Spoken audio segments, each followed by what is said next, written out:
Hi, welcome back. I'm Sifu Wayne, author of the Wing Chun Compendium series of books and head instructor of the Canadian Wing Chun Academy. I'd like to welcome you to the next in a series of video question and answer sessions. Let's head on out to the studio.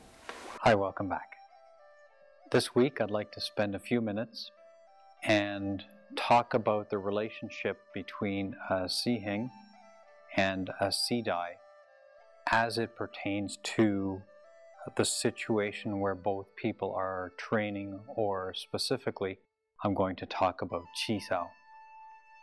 So, when doing the Chi Sao drill, as I've said in the past, it's not a fight between the two people, the two partners. So, if it's not a fight, it seems a logical extension, to me anyway, that there should be an element of cooperation. If there's going to be an element of cooperation, we normally have to have some type of agreement between the two parties. That agreement normally involves understanding clearly who's going to work on what. So who's going to benefit and who's going to sort of play the giver. One person talks and one person listens, sort of thing. So what I want to kind of talk a little bit about is this relationship between the two people.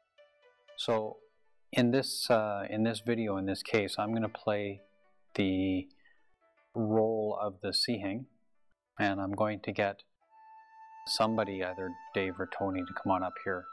Whoever gets up here first gets to be in the video. Looks like it's going to be Dave. So what I'd like to do is talk a little bit. Let's say we're doing some Chi Sao here. And you can see I'm just going to be fairly casual about it. So doing a bit of Chi Sao here. And I'm going to attack. Dave's going to counter. And I'm just going to play a little bit and give him some things to deal with. A little bit of challenge here for him. Not too much.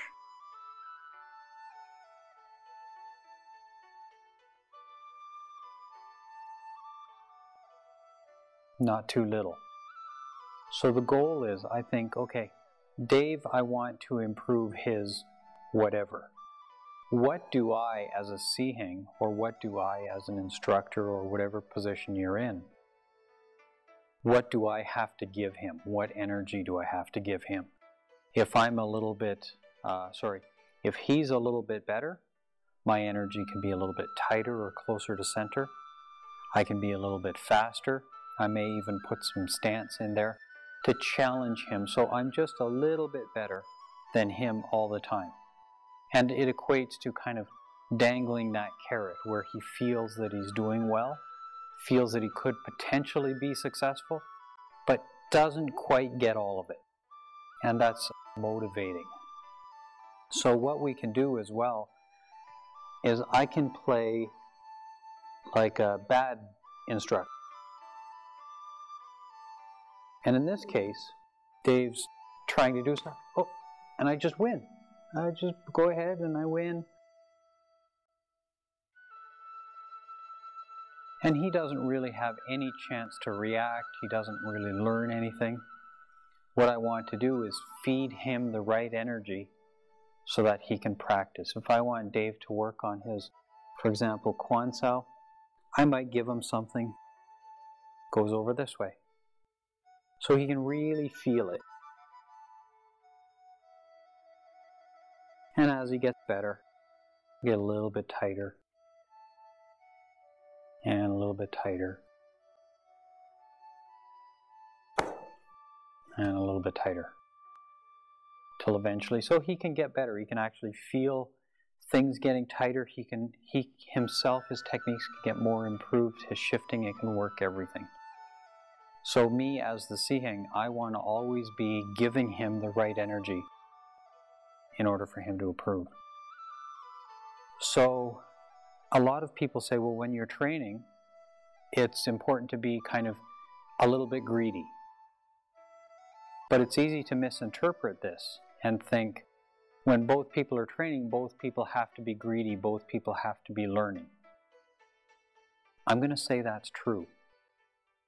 But I'm going to try to position things as in, you're not learning how to fight, or you're not learning how to win. What you're learning is, in my case, how to give the right energy to elicit a response. So in this case, I may be doing Qisao with a partner or an enemy or whatever, and I'm like, okay, I want them to do something. Well, I'm going to go over here. There, made them do Quan Sao. Or I may want them to do I don't know what. But what I want to do is control my energy. Do I want it tight? Do I want it a little off? Do I want it...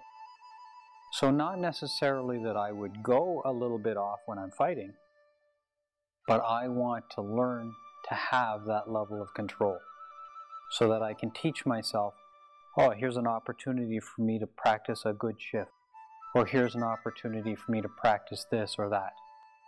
Because he's Sidai, a little bit not as skilled, and because he's not as skilled, it affords you the opportunity to practice whatever you want.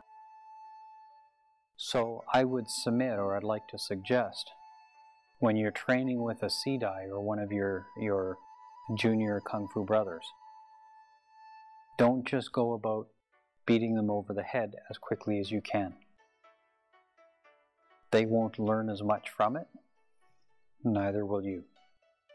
I submit, I'd like you to try this. Try to be just a little bit better than them. You'll find it's very difficult, challenging, very enjoyable way to train. You'll get a lot out of it, and so will your partner. So that's all I'm going to say about that topic for this week. Once again, I thank you all for joining me. I have absolutely no idea what I'm going to talk about next week, so please feel free to send in some emails to me. Have a great week. I'll see you again soon. Bye for now.